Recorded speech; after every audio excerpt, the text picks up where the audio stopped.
Okay, let's begin with chart 2, that is leave travel assistance, which is also known as leave travel concession.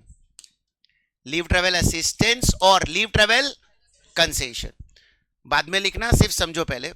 से for example आप छुट्टियां लेकर घूमने फिरने जा रहे हो, आप छुट्टियां लेकर घूमने फिरने जा रहे हो और आपके ट्रेवलिंग का expense is borne by your employer.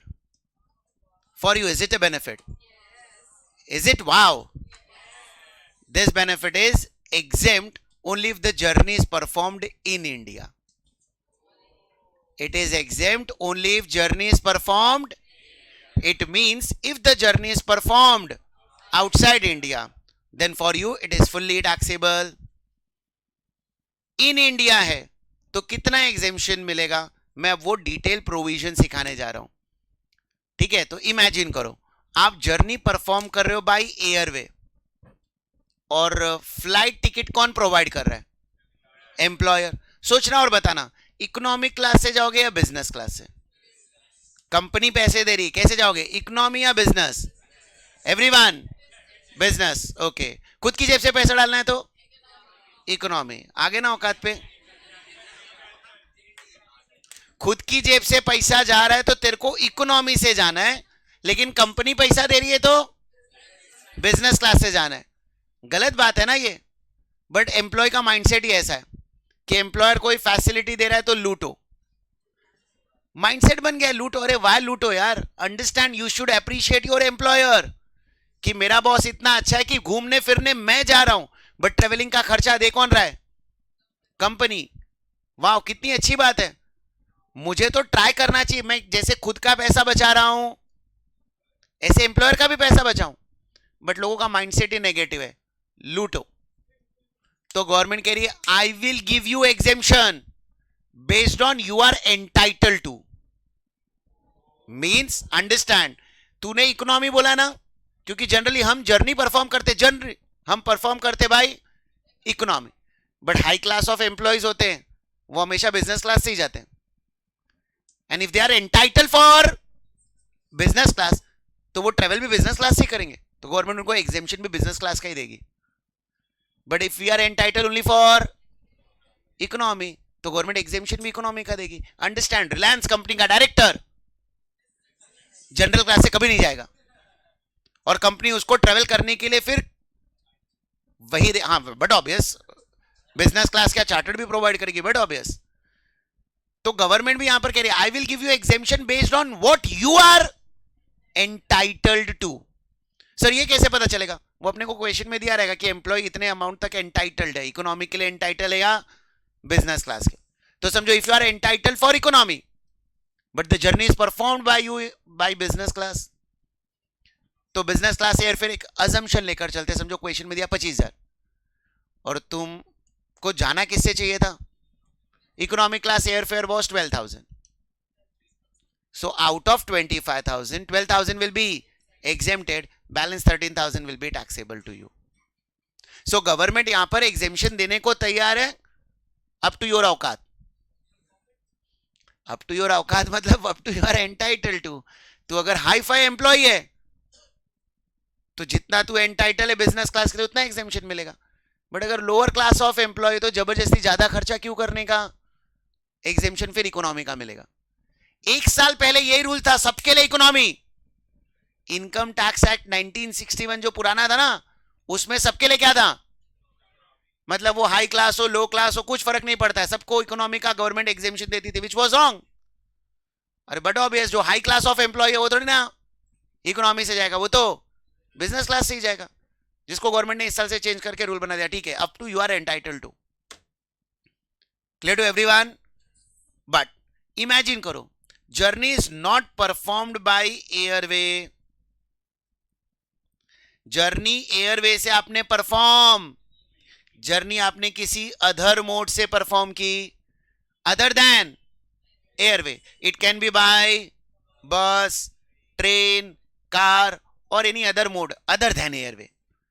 अब इसको समझाने के लिए ना मैं एग्जांपल के थ्रू समझेगा ना थोड़ा ज्यादा अच्छे से समझेगा. हम फिलहाल अज्यूम करते we are going to Goa. किधर घूमने जा रहे हैं हम लोग? गोवा जा रहे हैं. And assume we are going to Goa by car. 3-4 friends मिलकर जा रहे हैं. और कैसे जा रहे हैं? कार से. पैसा कौन दे रहा है? पेट्रोल का खर्चा कौन दे रहा है? एम्प्लॉयर दे रहा है. हाँ, हमें वो थॉट प्रोसेस लेकर चलना है. अब गवर्नमेंट आपको पूछ रही है किधर जा रहे हो घूमने? गोवा. क्या वहां पर रेलवे जाती है? क्या वहां पर रेलवे जाती है? तो गवर्नमेंट कह रही फिर कार से जाने की क्या जरूरत है?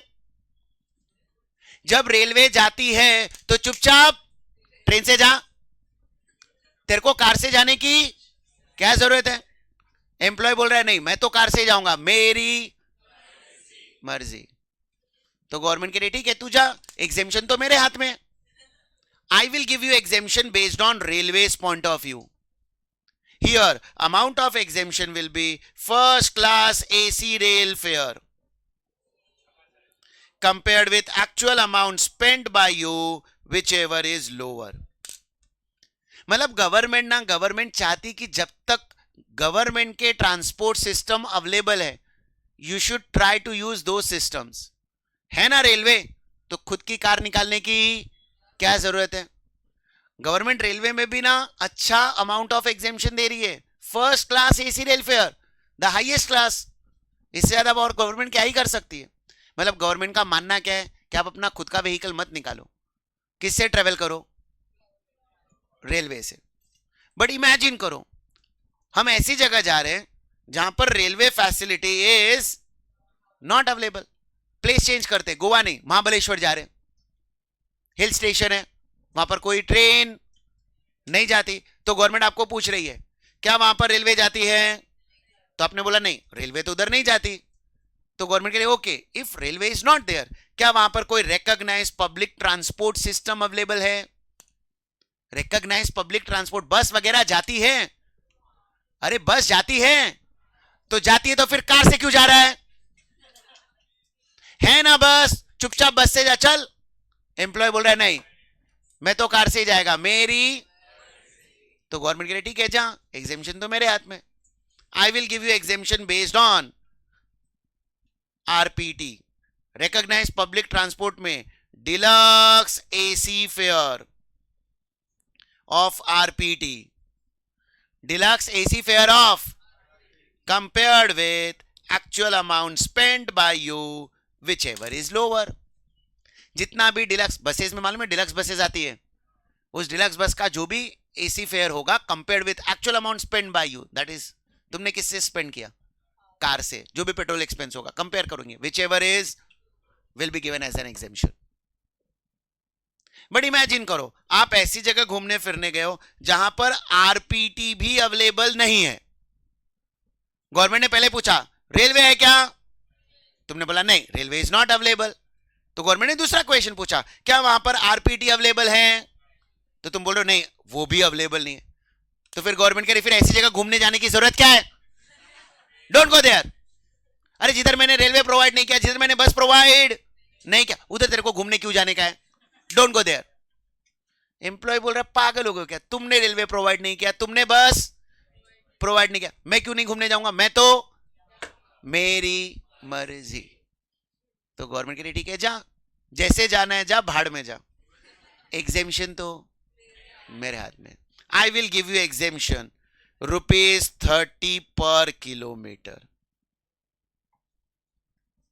I will give you exemption how much? Rupees compared with actual amount spent whichever is lower. अब 30 पर किलोमीटर समझो आपको मुंबई से कोई भी डेस्टिनेशन पर जाना है, कोई भी बी डेस्टिनेशन पर जाना है. अब वहां पर जाने का एक स्ट्रेट रूट भी है और एक घूम फिर कर जाने का भी रूट है. तो 30 पर किलोमीटर के लिए कौन सा रूट देखो? Louder, shortest route. तो यहां पर 30 पर kilometre multiply with shortest route compared with actual amount spend by you whichever is lower. Is it clear? Is it clear? So यहां पर एग्जाम में पहले देखना क्या एक्चुअली जर्नी एयरवे से परफॉर्म कर रहे हैं. If the journey is actually performed by, then amount of exemption will be up to you are entitled to. Up to you are, if you are entitled for business class, तो business class का exemption. But if you are entitled for economic class का exemption. ये rule तब apply करना जब actually journey perform by. But if journey is not performed by any other than, then check whether railway is there or not. I'm not saying you have to go by railway, but check whether railway is there or not. If railway is there, then exemption will be given from railway's point of view. First class AC rail fare compared with actual amount spent, whichever is nahi hai railway, then check whether RPT is available or not. I'm not saying you have performed journey by RPT, but check just whether RPT is there or not. If yes, then deluxe AC fare of RPT compared with actual amount spent, whichever is lower. And if that is also not available, तो government ने एक standard amount रख दिया ₹30 पर kilometre compared with actual amount spend, which ever is lower. अब यहां पर मैं क्वेश्चन पूछ रहा हूं, पहले सोचना, रिप्लाई देना, फिर मैं डाउट लेता हूं. से फॉर एग्जांपल आप लोग बच्चों बस से ट्रेवल कर रहे हो, रिकॉग्नाइज पब्लिक ट्रांसपोर्ट से अवेलेबल, रिकॉग्नाइज पब्लिक ट्रांसपोर्ट से आप घूमने फिरने जा रहे हो, वहां पर एयरवे भी है, रेलवे भी है, कार भी है, सब कुछ है, बट आप आरपीटी से गए. एग्जेम्पशन किसके पॉइंट ऑफ व्यू से दूं?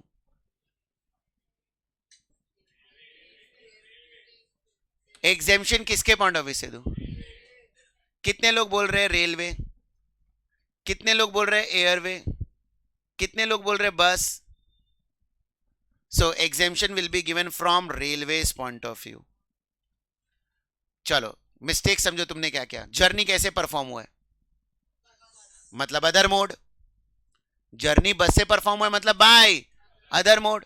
जब भी अदर मोड होगा गिव फर्स्ट प्रेफरेंस टू. जब रेलवे है तो बस से जाने की क्या जरूरत है? What is the cheapest and fastest? मतलब फास्टेस्ट अगर मैं एयरवे हटा दूं, एयरवे में चीपेस्ट वर्ड बोलना गलत है, एयरवे को हटाओ, एयरवे को छोड़कर चीपेस्ट और फास्टेस्ट क्या है? तो जब रेलवे था तो तेरे को बस से जाने की क्या जरूरत है? अगर रेलवे नहीं होता तो बस. इस ऑर्डर में ही जाना है. मतलब रेलवे वाला दो टाइम पर अप्लाई करोगे. First, actually journey perform by railway. Railway वाला रूल कब अप्लाई करोगे एग्जाम में? When actually journey perform by, और journey is not perform by but railway is available. In both the cases railway का exemption. If railway is not there then RPT, and if RPT is not there then 30 पर kilometre. इस order में ही जाना है. Is it clear to everyone? बोलो doubt. किससे travel कर रहे हो? हाँ, तो इकोनॉमिक क्लास एयरफेयर से एंटाइटल होगे ना, टैक्सेबल. यस.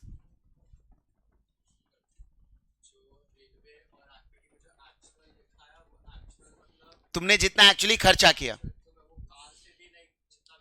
पेट्रोल का एक्सपेंस होगा, वो तुम्हारा एक्चुअल अमाउंट स्पेंट है जो बॉस पैसा दे रहा है, कंपेयर्ड विद डिलक्स और रेलवे का जो भी.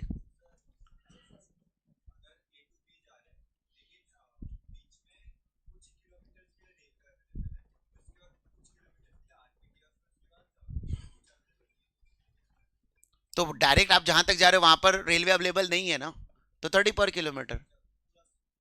आप जिस डेस्टिनेशन तक जा रहे हो वहां पर क्या रेलवे अवेलेबल है? चलो राइट डाउन.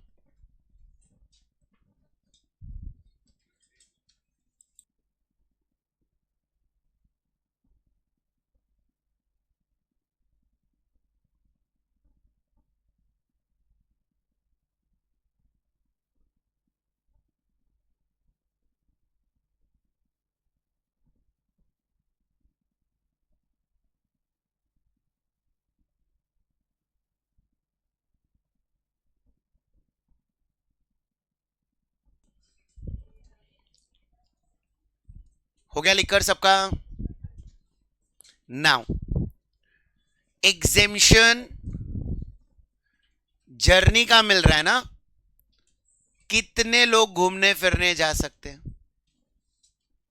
अंडरस्टैंड? एम्प्लॉय घूमने जा रहा है तो अकेला तो नहीं जाएगा ना, but obvious along with family members जाएगा। अच्छा तुम लोग तो फ्रेंड्स के बारे में ही सोचते हो, बट एम्प्लॉय फैमिली के साथ जाएगा। तो अब फैमिली में ट्रेवलिंग का खर्चा खुद पर भी होगा, वाइफ पर भी होगा, बच्चों पर भी होगा, तो एग्जेम्पशन किसके ट्रेवलिंग का होगा? तो यहां पर गवर्नमेंट कह रही है whether amount is spend on travelling of employee और स्पाउस और चिल्ड्रेन। देखो चिल्ड्रेन पर मैंने स्टार मार्क डाला है, बताता हूं चिल्ड्रेन का star mark, and dependent parents brother and sister. मतलब ये वही लोग हैं ना जिनको हमने मेडिकल फैसिलिटी में कवर किया है, but in case of children बच्चों maximum 2 child, in case of children maximum, in case of children maximum. अच्छा मेडिकल फैसिलिटी में मैक्सिमम 2 चाइल्ड नहीं था, अंडरस्टैंड? घर में ना भले ना 4 बच्चे क्यों ना हो, डज नॉट मीन चारों बच्चे साथ में बीमार होंगे, कोई एक ही बच्चा शायद बीमार होगा तो ट्रीटमेंट भी उस एक बच्चे का ही होगा, तो वहां पर इसके लिए मैक्सिमम 2 लिखने की जरूरत ही नहीं थी। लेकिन जब आप घूमने फिरने जाते हो फैमिली के साथ, तो घर में 4 बच्चे हैं तो पापा ऐसा थोड़ी ना बोलेंगे इस बार तुम दोनों चलना, नेक्स्ट टाइम तुम दोनों चलना। फैमिली में 4 बच्चे तो घूमने तो चारों साथ में जाएंगे, तो ट्रेवलिंग का खर्चा चारों पर हो रहा है। गवर्नमेंट कह रही है I will give exemption only for 2 child. Medical में 2 का रिस्ट्रिक्शन क्यों नहीं डाला? वहां पर साथ में बीमार हो इसकी प्रोबेबिलिटी बहुत, होने को हो भी सकते बट उसकी प्रोबेबिलिटी बहुत कम है। 4 बच्चे बीमार हुए, चारों का ट्रीटमेंट हो, चारों का एग्जेम्पशन, बट ट्रेवल के लिए exemption will be given only for 2 children. अब इसमें भी ना एक ट्विस्ट है, गवर्नमेंट कहती है if children are born before 1/10/98, if children are born before 1st October 1998, then no limit on number of children, up to your capacity। Number of children पर limitation नहीं है। कब? अगर 1/10/98 के पहले बर्थ हुआ है तो ये डेट को लेकर ना कुछ पॉइंट समझते हैं। 1/10/1998 is a date of amendment. हर साल इनकम टैक्स में थोड़े बहुत चेंजेस आते हैं, अमेंडमेंट्स आते हैं। तो 1 अक्टूबर 98 के पहले ऐसा कोई रूल था ही नहीं कि 2 बच्चों से ज्यादा एग्जेम्पशन नहीं दिया जाएगा। ये रूल में इनकॉर्पोरेट कभी किया गया 1/10/98। तो व्हाट अबाउट दोज असेसेस जिनके पहले से 3-4 बच्चे हैं? तो गवर्नमेंट के डोंट वरी, 1/10/98 के पहले अगर आपके ऑलरेडी 4 बच्चे, 5 बच्चे, 6 बच्चे, 10 बच्चे, सबका एग्जेम्पशन। बिफोर 1/10/98 ये रिस्ट्रिक्शन अप्लाई नहीं होगा। ये लिमिट अप्लाई कब होगा? 2 बच्चों का 1/10/98 के बाद। मतलब सिचुएशन समझते हैं। 1/10/98 के पहले समझो 3 बच्चे थे, 1/10/98 के बाद एक भी बच्चे का बर्थ नहीं हुआ, टोटल 3 बच्चे घूमने गए, एग्जेम्पशन तीनों का मिल जाएगा। 1/10/98 के पहले 2 बच्चे थे, 1/10/98 के बाद एक बच्चे का बर्थ हुआ, 3 बच्चे घूमने गए, एग्जेम्पशन 2 का ही मिलेगा। Maximum 2 child, before 1/10/98 no limit. तो यहां पर देखो बिफोर 1/10/98 कितना था? तीनों का एग्जेम्पशन दे दिया था।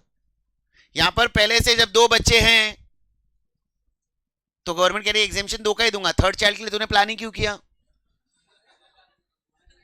और एग्जांपल लेते हैं। 1/10/98 के पहले 4 बच्चे थे, एक बच्चे का बर्थ हुआ, 5 बच्चे घूमने गए, एग्जेम्पशन 4 बच्चों का मिलेगा। 1/10/98 के पहले जितने भी बच्चे सबको एग्जेम कर दो। जब ओवरऑल लिमिट बनाना तो maximum 2 child, but 1/10/98 no limit. चलो एक और, पहले 1 चाइल्ड, देन 2 चाइल्ड, टोटल 3 बच्चे घूमने गए, एग्जेम्पशन 2 का मिलेगा, overall maximum 2, overall maximum 2, before 110 कितने, तो वो एक प्लस बाद का एक, overall maximum before 110 no limit, तो यहां पर बिफोर 110 कितने थे, तो चारों का दे दिया, यहां पर बिफोर 110 कितने थे, तीनों का दे दिया, नहीं उसके बाद 2 अलाउड ऐसा नहीं है, 1+2 ऐसा ऑफर नहीं दिया है, ओवरऑल 2, बट 11098 के पहले से अगर है तेरे घर में 10-12 तो 10-12 एग्जाम, 11098 के पहले 1 चाइल्ड, देन ट्वेंस, 3 बच्चे गए घूमने, अब ये सिचुएशन में तीनों का exemption, understand the logic, government का थॉट प्रोसेस समझो, गवर्नमेंट का क्या मानना था कि तुम्हारा पहले से कितना बेटा बेटी है जो भी है, you were planning for second child, twins हो गए, that is God gift, nobody can plan for twins, यहां पर पहला था, फिर दूसरा हुआ, फिर तीसरा हुआ, मतलब तेरा इंटेंशन ही था टू हैव 3 चिल्ड्रन, अरे यस और नो, तो जब तेरा इंटेंशन ही है 3 बच्चों का, तो गवर्नमेंट कहती तेरे को 3-4 कितने बच्चे चाहिए, तेरा लुकआउट है, मैं एग्जेम्पशन, तो इधर तेरा इंटेंशन कभी था ही नहीं, वो तो हो गया, तेरी क्या गलती, जा तीनों का एग्जेम्पशन। से फॉर एग्जाम्पल एग्जाम में ऐसा कुछ सिचुएशन आ गया, ट्विंस 1 चाइल्ड, 3 बच्चे घूमने गए, अब यहां पर सिर्फ 2 बच्चों का ही एग्जेम्पशन मिलेगा, तो दिख रहा है ना घर में 2 बच्चे भटक रहे हैं, जब दिख रहा है घर में 2 बच्चे हैं तो भी तू 3rd चाइल्ड के लिए प्लान कर रहा है, मतलब तेरा इंटेंशन ही है to have, hence exemption will be given only for 2 child, 1 child, triplets,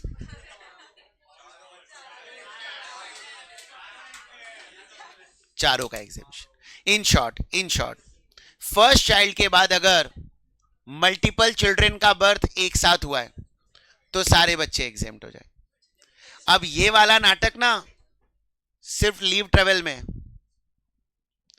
इसके पहले चिल्ड्रन एजुकेशन अलाउंस पढ़ाया था, वहां पर ऐसा सब नाटक नहीं है, वहां पर 2 मतलब 2, फिर ट्विंस हो ट्रिपलेट्स हो तो भी 2 ही, बिफोर 11098 हो आफ्टर 11098 वहां पर ऐसा कोई लॉ नहीं है, वहां पर maximum children hostel 2, medical facility no limit on number of children, and leave travel assistance generally 2, but before 11098 no limit on number of children. अब टैक्स में प्रॉब्लम यही होता है, अलग अलग जगह ना अलग अलग प्रोविजंस बनाए गए, कहीं पर 2 बच्चों का रिस्ट्रिक्शन है, कहीं 2 बच्चों का रिस्ट्रिक्शन ही नहीं है, कहीं पर ये नाटक है, तो एग्जाम में जब हम जाते हैं ना तो वो एक साथ याद रखकर अप्लाई करना डिफिकल्ट हो जाता है, इसलिए मिस्टेक होता है। तो जितना तुम थरली रिवाइज करते रहोगे, याद करते जाओगे, उतना बर्डन कम होता जाएगा, और जितना मैं ट्राई करूंगा बोलूंगा आपको कि कंपेरेबल फॉर्म में याद करो, कि उधर ऐसा था, उधर ऐसा था, उधर ऐसा था, इधर ऐसा, तो क्या इसी बहाने सब रिवाइज भी हो जाता है।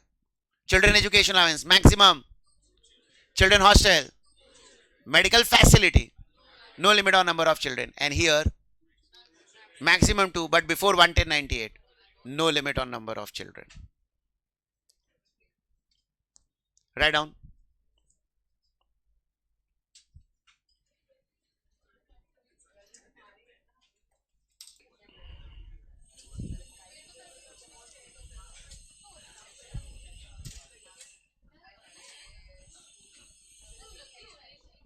Any doubt?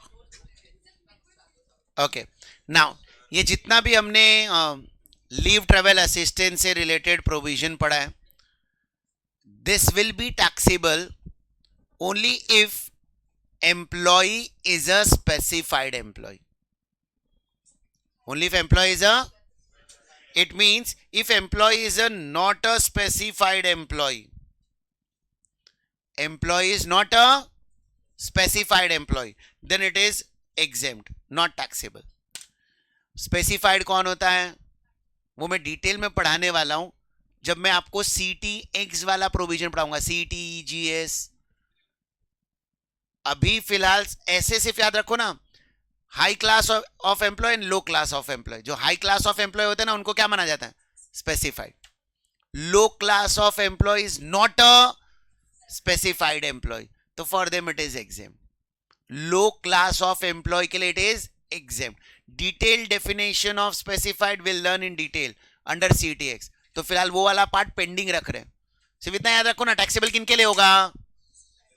स्पेसिफाइड के लिए टैक्सेबल, नॉन स्पेसिफाइड के लिए। अब ये जो एग्जेम्पशन हमने पढ़ा, ये एग्जेम्पशन ना गवर्नमेंट हर साल नहीं देती, 4 साल के ब्लॉक में 2 साल देती है। In a block of 4 year it is 2 year exempt. In a block of 4 year मतलब गवर्नमेंट ने ना ब्लॉक डिसाइड करके रखा है।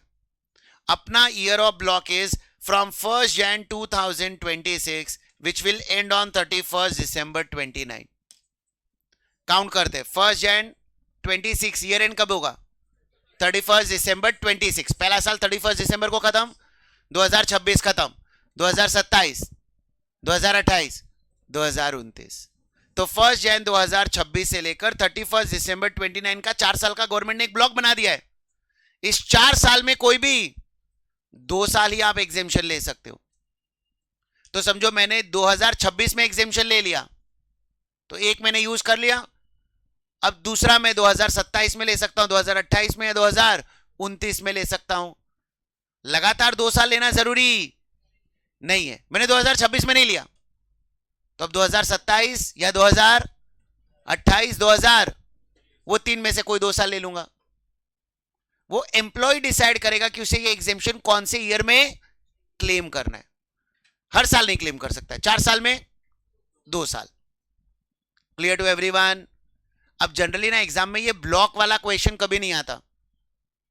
क्वेश्चन में तो आपको डिटेल दिए होंगे कि एम्प्लॉय ने इतना इतना ट्रेवलिंग का एक्सपेंस किया है, कंप्यूट टैक्सेबल अमाउंट। तो एग्जैक्टली वो क्वेश्चन कैसे आता है अभी मैं वो शेयर करने वाला हूं। फिलहाल आपको ये मालूम होना चाहिए कि हर साल एग्जेम्पशन गवर्नमेंट नहीं देती, 4 साल के ब्लॉक में 2 साल। So write down note number 2 and note number 3।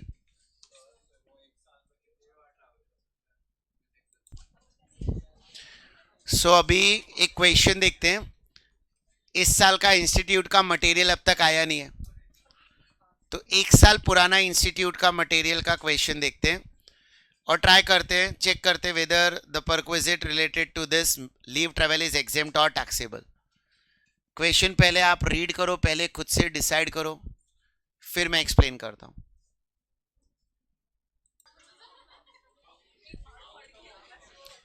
Mr. D went on a holiday on 25th December 25। Understand, अपना ईयर क्या है? तो मैं 1 साल आगे बढ़ाकर इसको पढ़ूंगा, 25th December 2026 to Delhi with his wife and 3 children, 1 son age 5 and twin daughter age। इससे देखकर पता चल रहा है कि उसका इंटेंशन कभी 3 बच्चों का, तो हेंस एग्जेम्पशन तीनों बच्चों का मिलेगा। They went by flight economy class and the total cost reimbursed by the employer was 60, 45,000 for adult and 15,000 for 3 minor children। तो जर्नी किससे परफॉर्म किया? एयरवे में इकोनॉमी से परफॉर्म किया। एग्जेम्पशन भी किसका मिलेगा? तो पूरा का पूरा अमाउंट विल बी एग्जेम्प्टेड। आगे दिया है illustration 12। In above illustration 11 will there be any difference if among his 3 children the twin were 5-year-old and the son is 3-year-old? In that case exemption will be given only for 2 children. So total amount spent for children is 15,000 divided by 3, so 5,000 will be taxable।